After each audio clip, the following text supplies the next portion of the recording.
Hello, everyone out there in podcast world. Hope you're having a wonderful day. You are listening to or watching the Service Business Mastery Podcast, the podcast focused on service business owners, managers, and technicians who are considering becoming business owners themselves. Today's episode, we have a wonderful Tevis Trower, and we are going to talk about a lot of things. It's the Service Business Mastery Podcast. We always talk about a lot of things. It goes that way. We dive in rabbit holes, and that's why you love us. Well, we're going to talk about superheroes, how they suck at leadership. And if you were tuning into the last episode, you've heard me talk a little bit about this, but I really love getting everybody's perspectives on this and how to really kind of avoid the situation, and if you're already in the situation, how to remedy the situation.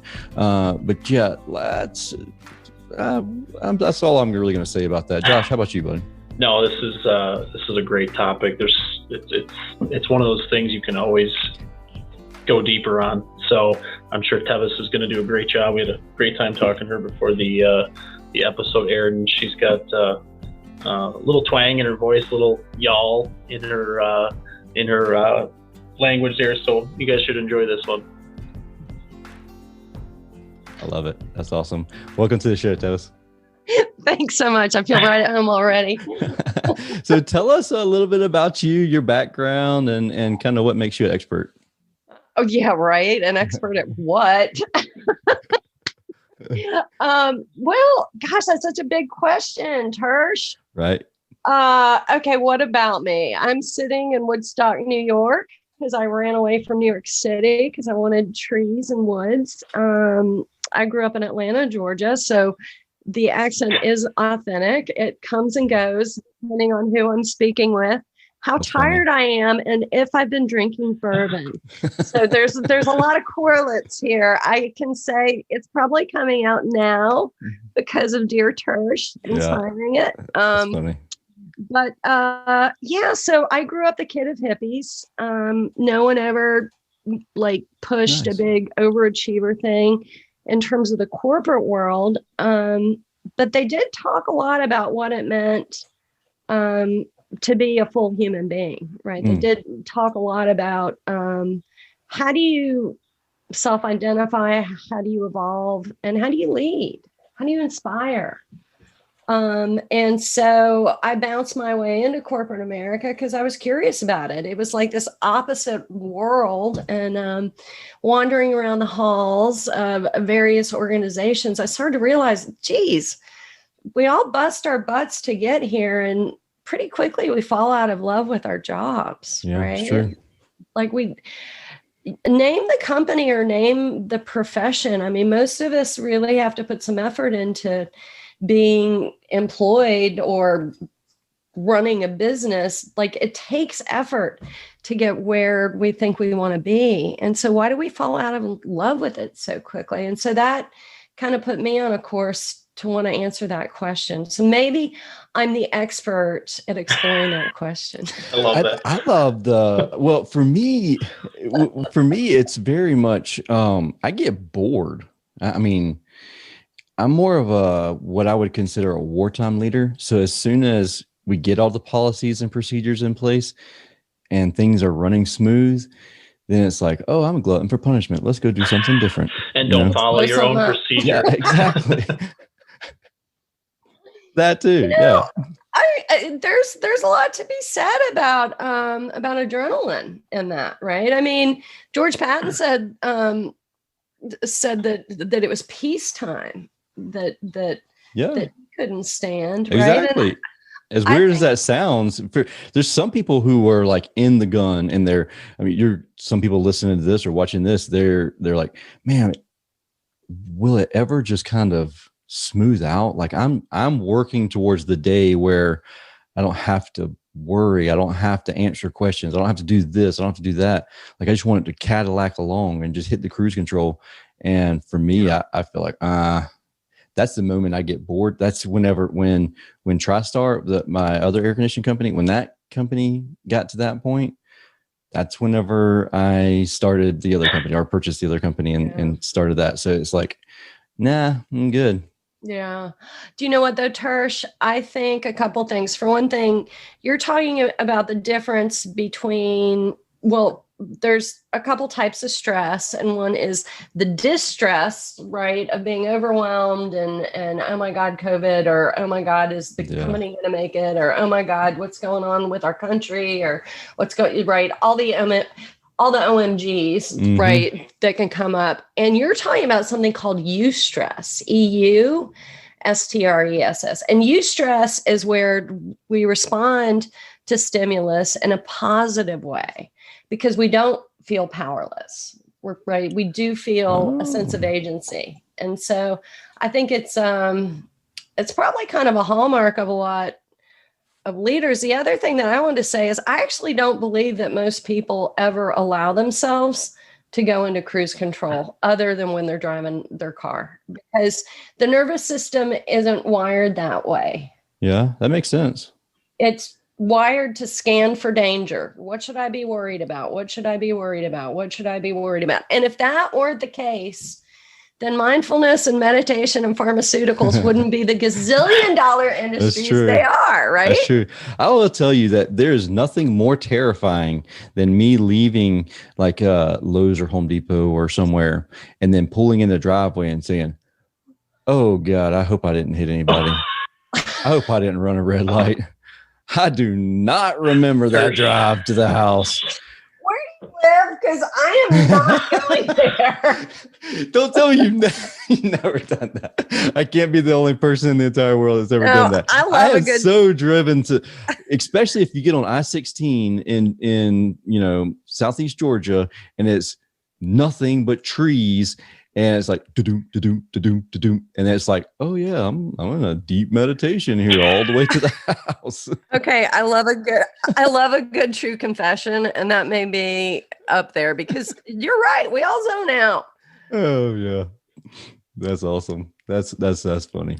But yeah, I mean that you're right though, because there's a lot of people making a lot of money off of meditation and everything else, because, it is something that we need, that we don't focus on.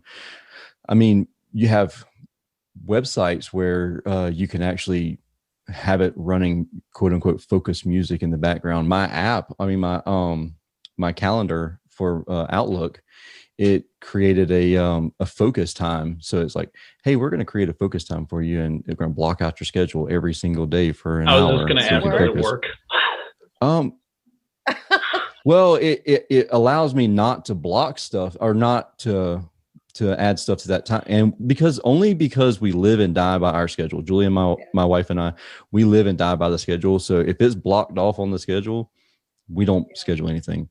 And, oh, I love that. Everything that all the apps and everything, we have them integrated with our calendar. And so I have most of them set so that it won't allow me to double book myself. Oh, wow. Granted, sometimes I do, but most of the times I don't. And so while I might not be focusing, the time is kind of blocked off for the most part. Yeah. Wow. Well, I want to applaud that because I think a lot of people have the intention to give themselves decompression time. But the minute the reminder comes up, they're like, oh, I need to check my emails, or oh, I need to see how the market's doing today, or, I mean, my worst thing is reaching over to scroll through TikTok. Oh my gosh. That app will suck I have you in. avoided. Another confession. Oh man. I have avoided because I'm already very addicted to various forms of social media, and it's enough. How many times do you guys pull up Facebook and you go to message somebody, and all of a sudden you're lost 15 minutes later? Like, what was I trying to do? Like, maybe it's just me. Facebook is really good at their every job. day for me. I'm like, what was I trying to do? And I can't remember. So I have to log out, and then I'm like, oh, I remember. Then I go back in. Like the same thing happens. It's this endless cycle. Yep. Must complete one task. Must complete one task. It really is. So we got this thing, and I don't have it sitting right in front of me because I think when my kids, the joys of kids being off for summer, we had this little cube timer, and it's got a 5 and a 15 and a 30 and a 60, and whatever's on top, it automatically sets a timer for that amount. And so I've found that in 30-minute increments, I do good, highly focused work, deep work. And so taking and just flipping that cube over to the 30-minute mark, and then allowing it to go off, and then forcing myself to change tasks, even if they're not completed. That's the hardest thing for me. But do you think there's a benefit to changing the task when you've for me, it's because there are several tasks that I do that are not ending tasks. So it's just something that would go on forever. Yeah. And instead of creating a physical, okay, once I finish this paragraph stopping point, it's a timed stopping point. And I find like that helps me disconnect with it too. And so then I'm not constantly thinking about it. Have you guys heard of this concept called cave days? No. Mm-mm. Cave days is kind of a thing. You can probably Google it. There's actually a support site for it to help people to do this. But you periodically you block off an entire day just for creative work, just to research, come up with great ideas, write stuff, right, etc. And because it's so hard, because as Josh brought up, there's always something to buzz to pull you into Facebook. Oh, I got to write so-and-so, right? There's like groups that you can join, and you commit to keep each other on task, right? Like on track. And if you start to waver, then they're there to get you back in your cave. that is a really cool concept. And it's almost like meditation, because like, what do you meditate about? Well, just as soon as you start to think about something, don't think about it. And then it's like, as soon as you go into, well, what am I going to do for the full day? I guarantee you'll fill the day up with something. I have friends of mine who go to cabins, and they're content creators, and they'll go just to create a calendar, a marketing calendar type outline. And they'll go for the day or the weekend, and just kind of disconnect. And they purposely go places that doesn't have cell service or Wi-Fi. And so I don't know. I'd have an anxiety attack, I think, if I did that. Oh my God. Are you kidding? I love it. That sounds like heaven. Oh, geez. It does until you get back in cell reception and turn your phone back on. Holy cow. You have heart failure, I'm going to put my phone over here because it's going to die because of how much it's vibrating. But wouldn't it be worse if you didn't, and then you'd be like, I guess I'm really not that important. So true. That would be me. So I read a book by Ari Meisel called The Replaceable Founder. And basically it's an entire book about automating things and spending a little extra time right now doing something so that you don't have to do it later. Kind of like a time management stuff, but like using your bill pay in your bank instead of every month remembering to do something. Just have it automatically set up. And that's kind of what I've done with like email reminders. I have an automatic reply on my email that says that I only check my emails twice a day. And so it's great because then it limits the expectation of an immediate response. And then also it lets people know that, hey, I'm only going to check this here twice a day. And so I don't have to worry about my emails all day, every day. I literally just can check them in the morning and check them in the afternoon and then be done with it instead of having get stuff done. A pop-up. Because every time I know that for me, I've measured it. And every time one of those pop-ups come up on the bottom of my screen of my computer, it takes 6 minutes away from whatever I'm doing. And You've measured it. I have, yeah. And I took the time to do that. And I don't know if everybody's like me, but it takes me 6 minutes to, even if I don't click on it, don't do anything. If it just does that, it takes 6 minutes away from my ability to accomplish the task. And so I have turned off all notifications. My phone's notifications are all turned off. Tersh, so I got to ask you, you are so on it for yourself. Have you always been this way? Like, have you always been so aware of your actions and cause and effect? Because I don't think so. You have, or you haven't? I don't think so. I mean, I don't know. I met Ari Mizell and then read his book, and I was like, oh, I need to do that. It's a combination of being super cheap and trying to be efficient at the same time. Because if I can do more with less time, then I don't have to pay somebody else to do it. It's kind of a thing. But have you always been cheap and efficiency minded? Yeah, I guess I have. Okay. I don't know. Never thought about that. Thanks. It's not every day your guests come on here and call you cheap. Something to ponder on. No one he called himself cheap. You asked the question. If the shoe fits. No, yeah. I think so. Yeah. I'm always been a policy and procedures type person. That's my mindset, is build a policy. If I repeat something more than once, I don't want to repeat it a third time. I want to create a video and never have to repeat it again. Yeah. That's just the way that I am. And I don't like repeating myself. And that's probably part of it. That's a pet peeve of mine. So, but do you think you've always been attuned to like being as amazing as you can be? Because that's what I'm really hearing. Don't get all humble. That's boring. It's more of a it's more of a I know where my strong suits are, and I know where my weak areas are, and I would say a master delegator. So I shine in certain areas because I only do the task that I'm really good at, and then the ones that I'm not good at, I delegate off to someone else. Oh God, I got a fist bump. That's those are words to live by, right? That's kind of the opposite of the superhero thing that you brought up, Josh, right? That you let other people shine at what they're going to shine at. So how do we That's a good point, and kind of circle back to that. Yeah. I was just going to say, so how do we get more people to start moving towards that path is really what I'm sure a lot of the listeners and stuff want to know. We get some scientists to hang out with Tersh and to extract some of his DNA. Then we grow some stem cells. Some and anyone who aspires to leadership gets some stem cells implanted, and then they have this incredible ability to not think they're a superhero. Do you know?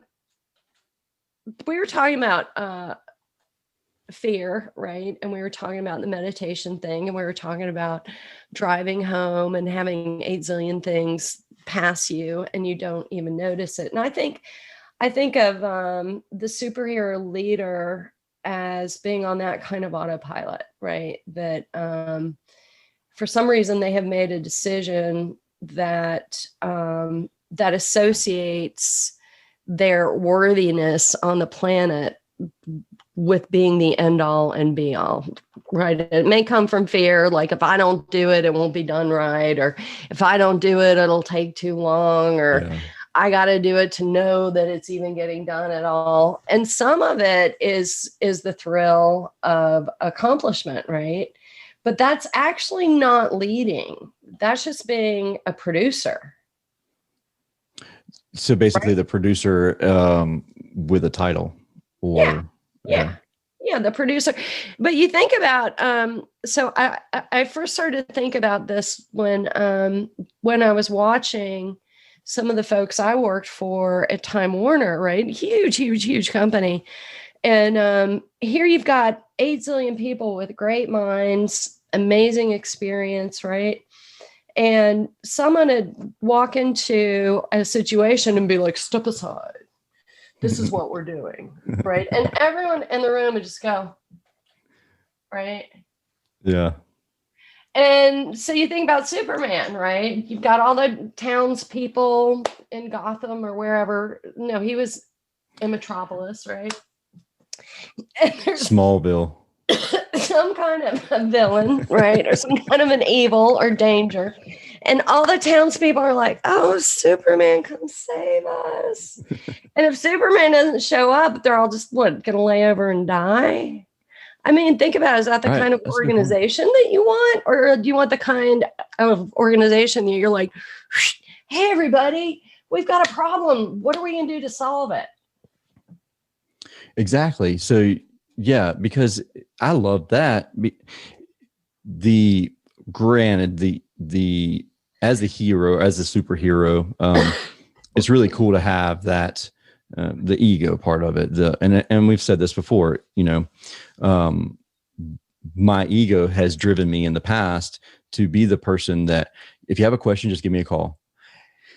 At first, it might sound like a humble, helpful, like, just give me a call if you need anything. And then it turns into, well, now they're going to have to call me for everything because I have to make all the decisions in the entire company. Then it's like, okay, I can't be productive at all because the entire company calls me constantly all day long. Well, it's very much, I don't know. We talked about this earlier. It's one of those things where for me, once we just said, hey, don't call me with any problems unless you have 3 solutions. Yeah, exactly. And then once they did that, then it created that empowerment. And so it takes me away from being the superhero and allows each one of them to be their own hero within the business. And so, like you said, if Superman doesn't show up, or if I'm sick, if I have the flu, they can make their own decisions. And that doesn't really resonate for like service business owners, guys and gals who are listening to this. A lot of times you don't think about this, but what happens if you got put in the hospital? What happens if you like broke your ankle or got knocked unconscious and you're in the hospital and you treat the business like you're the superhero? Like, how does the business keep on going? And it in reality, it won't, or if it does, then you've been holding people back because they could be making decisions themselves, Yeah, I think that's a super important point. And I think that it really boils down to not only being willing to communicate transparently enough to your staff what matters and what is the basis, like what is the thought process that you go through to make a choice, so that they can then apply it. And yeah, that's where you're going to get the discretionary effort. That's where you're going to get probably access to new ideas because everyone screens a situation with their own POV, their own bias. And so they're going to see things that you can't see. And it's funny. I went to this think tank with a bunch of leaders. And the one guy was from the Army War College. And this like 20 years ago, you guys, I'm an old lady. And I'm like in my mid 30s at the time. And I'm sitting next to this colonel from the Army War College. And we're talking about empowerment. It's 20 years ago. And he's saying how through all the Desert Storms, right, et cetera, that they had learned that they could not continue to concentrate power with the generals, right, with the brass, because the information's changing too quickly. The folks on the boots on the ground have a lot more both emotional intelligence because they're there like in the moment. So they're getting the gut hit, right? Mm-hmm. And they've got the actual intel, the data that's coming. So I just got to say, if a retrograde type legacy structure such as the Army can figure this out, how to create some autonomy and decision making, it strikes me that we, in running our service businesses, ought to be able to do that too. And I think one thing really gets in the way of that, because Josh brought up the question of trust, and that is, if we don't trust our people, right? If we don't trust them to care about our business, to be smart enough to understand what's going to support the business and what's going to hurt it, right? And to really think through that, then the business is going to fail. Because you're kind of setting up a formula that you talked about, Tersh, where your phone is ringing constantly, you have no freedom, and your business is only going to be as smart as you are. That's a great point. Yeah, that's the thing about it. I want to hire people that are smarter than me to replace me. And when you're first, this is a tough transition for business owners, that especially if you've been the guy for a year, 2 years, 10 years, 20 years, and like you did accounting, you did, all the payroll, AR, you caught the service calls, to relinquish some of that stuff is kind of tough. And for me, this goes back to the delegation side of things. Like, I don't like doing accounting, so I'm going to hire somebody who's really good at accounting, and I don't have to worry about it. And same with like payroll, and like there's stuff that I'm just not good at, and I'm not good at it, and I don't like it. And so I'm going to hire someone else to do it versus holding myself back by just, saying that I want to have my hands tied into that. And so, but it can go the other way too. Like if I delegate it and then forget it, it can crash and burn. But I can see, and I've talked to people who really struggle with hiring people who are smarter or better than them. And it's not necessarily in the accounting side of things. I think that most of us as technicians who became business owners, we don't have a problem hiring an accountant that's better than us. But it's the technicians, like hiring another service technician who's smarter than I am, challenging my authority as like, okay, I'm the person who's supposed to know all of this, not me. Give me somebody who can work on boilers. Like, they don't call me to ask me the boiler questions. They ask them, and so I love that part. That definitely takes ego out of the play a little bit to really be able to tell yourself that and hire people like that. But I think that it's so easy for us to sit on this conversation and talk about this. And all of us have an ego blind spot. I don't care who you are, right? So the question is, how do you begin to understand where your ego is getting in your way as a leader? And how do you? Well, the big thing that comes to my mind is pride, right? Like if you sat back on that drive back from Lowe's or Home Depot, we ain't gonna forget about this. And you're meditating and blanking out and hopefully not killing anyone. Meditating, air quotes, meditating. So I'm gonna put on my game change hat, right? And you're thinking to yourself, what do I really stake my pride on? Like, what is my identity attached to?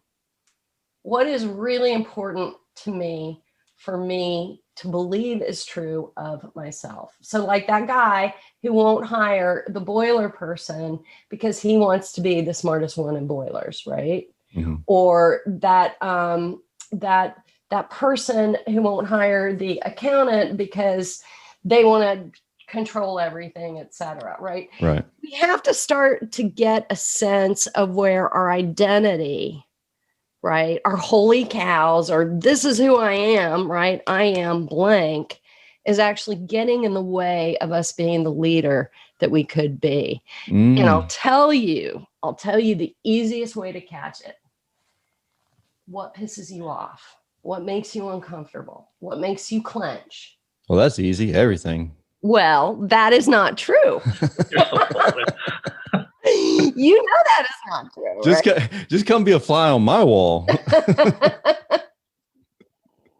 But you know what I mean. There are triggers where you go, and that's usually because something is challenging your conviction about yourself, about what it means to be good, or what it means to be valid, or what it means to be the big boss, or what it means to be this, or what it means to be that. And all of us have picked up these algorithms in our brains since the minute that we were born.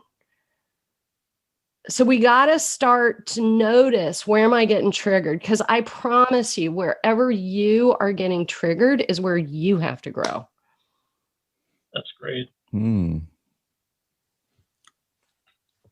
Here we are taking notes. We're just writing just as fast. Like we can't listen to this again.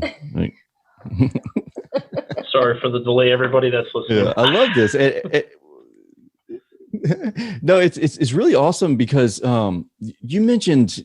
I love the. I don't want to hack up his name. The guy from Toyota that introduced the stop stop the line manufacturing, because you mentioned the Army and they had, localized intelligence, and they before it got all the way up to the brass, they could make the changes down low in the chain of command. As far as it goes with the Toyota assembly line, where like anybody along the assembly line could press the stop button at any moment. And I think that sense of empowerment, I mean, obviously it was a game changer. They write books about it. And so I think that's amazing concept. Yeah. I love that you turn your hat backwards for Can us. you trust your people that much? Dude. This is this is the prerequisite to be on the show from now on. Have to wear a hat. Yeah, right. Everybody. Yep. Cool. Josh, I'm gonna let you close us out. So Tevis, what would be, if somebody wanted to get in touch with you and to talk through this stuff and start to understand some of this stuff for their business, how would they go about doing so? They can find me. I'm so easily found. For one thing, how many people are named Tevis? Tevis Trower, and they can find me at balanceintegration.com. I got to tell you, my big passion is that I think high achievers are some of the most fascinating people on the planet, right? Because they're like a Tersh or a Josh who really organize themselves towards whatever goal.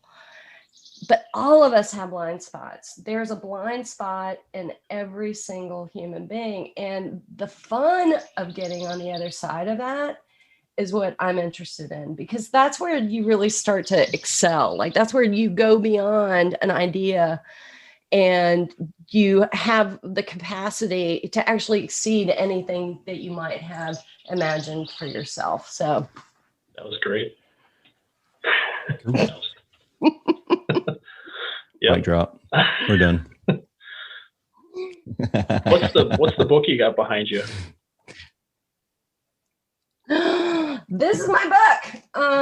It came out in last year, in early fall of last year. It's called The Game Changer's Guide to Radical Success. And it does a lot of this kind of hacking of the algorithms that all of us have. So like if you know that you've achieved X, Y, or Z, but you're kind of curious how much further you could take yourself, or you know that with all the boxes that you've checked, that checking a box is not the same thing as being happy or fulfilled, right?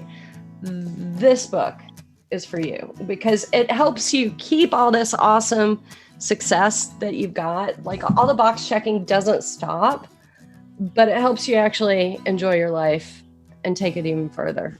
And that's what I'm passionate about. Sweet. And I put a link to that in the show notes already. So anybody who's watching this live, click on that link and get you a copy of Tevis's book.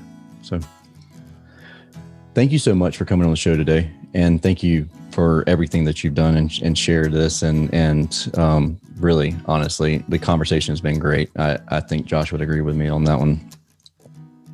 Thanks, guys. I really had a good time. Yeah.